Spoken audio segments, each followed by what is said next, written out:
ఆంధ్ర జలదోపిడీపై నీళ్ల నిరంజనుడి గర్జన తనవెంట ఉప్పెనల కదిలిన రైతాంగం. భారీ కాన్వాయ్తో పోతిరెడ్డిపాడు సందర్శనకు తరలిన మాజీ మంత్రి సింగిరెడ్డి నిరంజన్ రెడ్డి. ఎల్మినో పేరిట ఆంధ్రకు సాగు నీళ్లు దోచిపెడుతున్న రేవంత్ రెడ్డి ప్రభుత్వ కుట్రను భగ్నం చేయడానికి పక్కా ప్రణాళికతో నిరంజన్ రెడ్డి పర్యటనను పసిగట్టిన తెలంగాణ ప్రభుత్వం. ఆంధ్ర ప్రభుత్వ అధికారులు పోలీసుల సహకారంతో అడుగు అడుగునా ఆటంకాలు సృష్టించింది. పోతిరెడ్డిపాడు హెడ్ రెగ్యులేటర్ దగ్గరలో ఆంధ్ర పోలీసులు అడ్డుకొని నానా హంగామా సృష్టించారు. మొండి పట్టుదలతో పోలీస్ వలయాన్ని ఛేదించడానికి ప్రయత్నించిన నిరంజన్ రెడ్డి సాధ్యం కాకపోవడంతో పోలీస్ చర్యల పట్ల హైవేపై నిరసన వ్యక్తం చేశారు.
స్పీడ్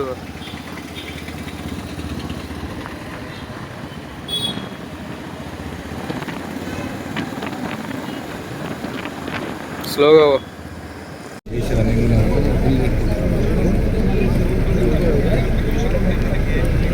మా దగ్గర ఉండేటువంటి ప్రాజెక్ట్స్ ఈ ఆంధ్ర రోడ్డు తెలియక మనం తెలంగాణలో వచ్చినాం. ఆంధ్ర రోడ్డు పడి తెలంగాణలో చదువుకుంటా మళ్ళీ మీరు మిమ్మల్ని అడుగుతున్నారు. మీరే asking you only why don't you permit కాబట్టి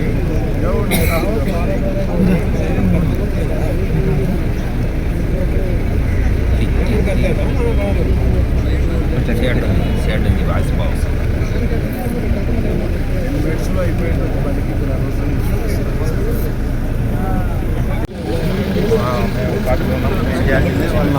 వాళ్ళు చేయాల్సింది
ఉభయ రాష్ట్రాల ప్రజలకు ప్రత్యేకంగా రైతాంగ ప్రజలకు అందరికి కూడా నమస్కారాలు.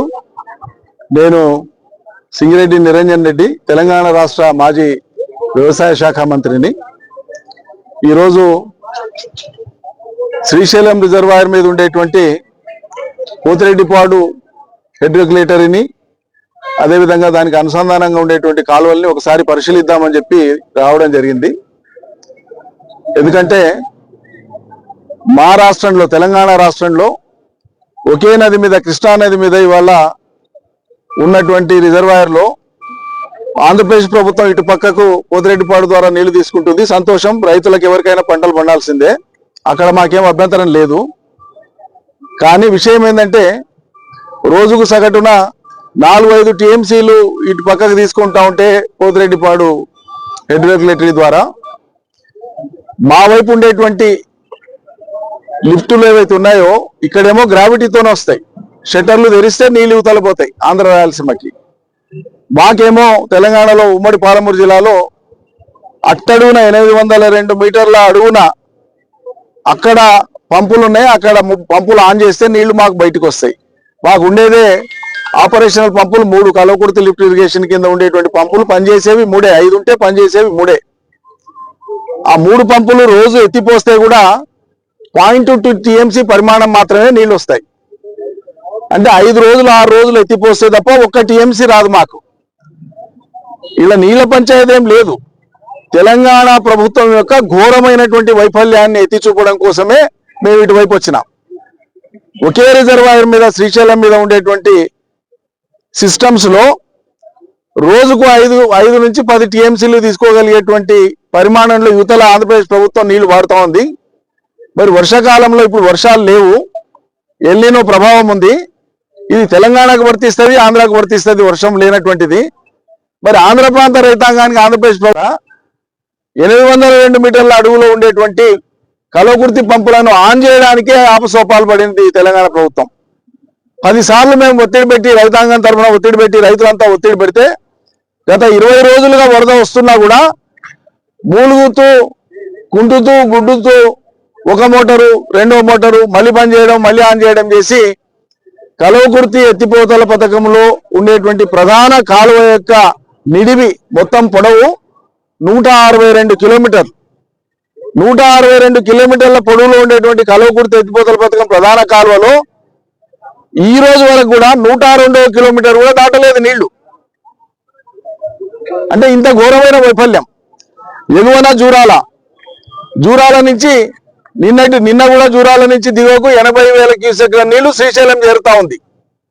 జూరాల మీద ఆధారపడినటువంటి కుడి ఎడమ కాలువలు కానీ, జూరాల మీద ఉండేటువంటి లిఫ్ట్ ఇరిగేషన్స్, భీమా, నెట్టెంపాడు, కోయిల్ సాగర్, ఈ లిఫ్టులు కానీ ఈ మొత్తానికి కలిపి కూడా జూరాల మీద వాడుకోదగినటువంటి నీళ్ల పరిమాణం కూడా అంతా కలిపితేనంటే 9,000 క్యూసెక్ల కంటే ఎక్కువ లేదు.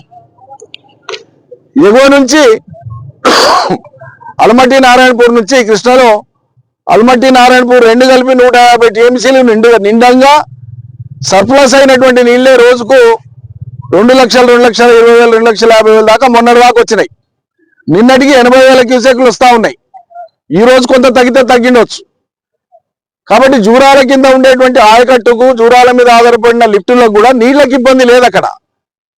కానీ ఇరిగేషన్ అడ్వైజరీ బోర్డు మీటింగ్ పెట్టి నిన్న ఉమ్మడి పాలమూరు జిల్లాలో మంత్రులు ఎమ్మెల్యేలు ఆ నీళ్లు ఎట్లా ఇవ్వాలి ఏం చేయాలి అనే దాని మీద స్పష్టమైనటువంటి విషయం ప్రజలకు చెప్పకుండా దాచిపెట్టి నీళ్ళకి ఇబ్బంది ఉంది, చెరువులు నింపుతాం, మంచినీళ్ళ కాడికి చూసుకొని వాడాలి. మంచినీళ్ళకి నీ చెరువులతో నీతో అవసరమే లేదు. కేసీఆర్ చేయించినటువంటి మిషన్ భగీరథ పథకం అద్భుతంగా ఉంది. మంచినీటి అవసరాలకు శ్రీశైలం మీద కానీ జూరాల మీద కానీ ఆధారపడినటువంటి 21 శాసనసభ నియోజకవర్గాలకు ఏడాది మొత్తం కలిపి కేవలం 9 టీఎంసీలే. ఇది 100 సార్లు చెప్పినాం. ఇప్పుడు ఈ రోజు శ్రీశైలంలో 188 టీఎంసీల నీళ్లున్నాయి. ఈ రోజు నేను ఇప్పుడు నంద్యాల జిల్లా, ఆంధ్రప్రదేశ్ రాష్ట్రం నంద్యాల జిల్లా నడి రోడ్డు మీద పోలీసులు బలవంతంగా ఆపినారు మమ్మల్ని, మీరు పోతిరెడ్డిపాడు పోవద్దు, చూడడానికి వీల్లేదని. ఈ దేశంలో రైతులకు సంబంధించినటువంటి ఒక ప్రాజెక్టు చూడడానికి అభ్యంతరం ఎందుకు ఉండాలో మాకు అర్థమైతలేదు. పైగా మేము దాన్ని ఈ నీళ్లను వద్దని చెప్పట్లేదు. ఆంధ్రప్రదేశ్ ప్రభుత్వం ఇట్లా వాడుకుంటుందయా, ఇంత గొప్పగా వాడుకుంటుంది. తెలంగాణ ప్రభుత్వం తెలివిలేనితనం వల్ల, మీ చాతకాంతనం వల్ల నీళ్లను రైతాంగానికి ఇవ్వకుండా ఎల్లినో అని కరువు అని కుంటి సాకులు చెప్తూ రైతుల్ని మోసం చేస్తున్నారు. ఇది తప్పు అని తెలంగాణ ప్రభుత్వానికి కనువిప్పు కలగడానికి మేము వస్తే మరి వాళ్ళ ఆంధ్రప్రదేశ్ ప్రభుత్వం, ఆంధ్రప్రదేశ్ పోలీసులు ఎందుకు ఆపినో నాకైతే అర్థమైతలేదు. వాళ్ళే సంజాయిషి ఇచ్చుకోవాలి. 2 రాష్ట్రాల్లో ఉండేటువంటి ప్రజలు కూడా ఈ విషయాన్ని అర్థం చేసుకుంటారు. జూరాల మీద ఆధారపడినటువంటి అన్ని ప్రాజెక్టులకు కలిపి, అన్ని కాలువలకు, అన్ని లిఫ్ట్లకు కలిపి నీళ్లు ఇవ్వడానికి ఇబ్బంది లేదు. ఎగువ నుంచి ఈ రోజు నారాయణపూర్ అల్మట్టి నుంచి నీళ్లు ఆగిపోతే కూడా జూరాలకు వచ్చేటువంటి రీజనరేటెడ్ వాటర్స్ అంటాం. నారాయణపూర్ అల్మట్టి ప్రాంతాల్లో కర్ణాటక 17,30,000 ఎకరాల ఆయకట్టు ఇవాళ సాగు అవుతుంది కర్ణాటకలో. ఆ సాగుబాటు అయిన ధర్మిలా కిందికి పారేటువంటి నీళ్లే రోజుకు 6-7 క్యూసెక్ల నీళ్లు వస్తాయి. ఆపేసిన రోజు ఆ మందం నీళ్లు వస్తాయి. కాబట్టి జూరాల మీద ఉండేటువంటి పంపులు కూడా కంటిన్యూస్ గా నడపరు, అవి ఆన్ అండ్ ఆఫ్ నడుపుతారు. కాబట్టి ఈ వానాకాలానికి జూరాల మీద ఆధారపడినటువంటి వ్యవసాయానికి నీళ్ళకి ఇబ్బంది లేదు. శ్రీశైలం మీద ఆధారపడినటువంటి కల్వకుర్తి లిఫ్ట్ ఇరిగేషన్ కు అంతకంటే ఇబ్బంది లేదు.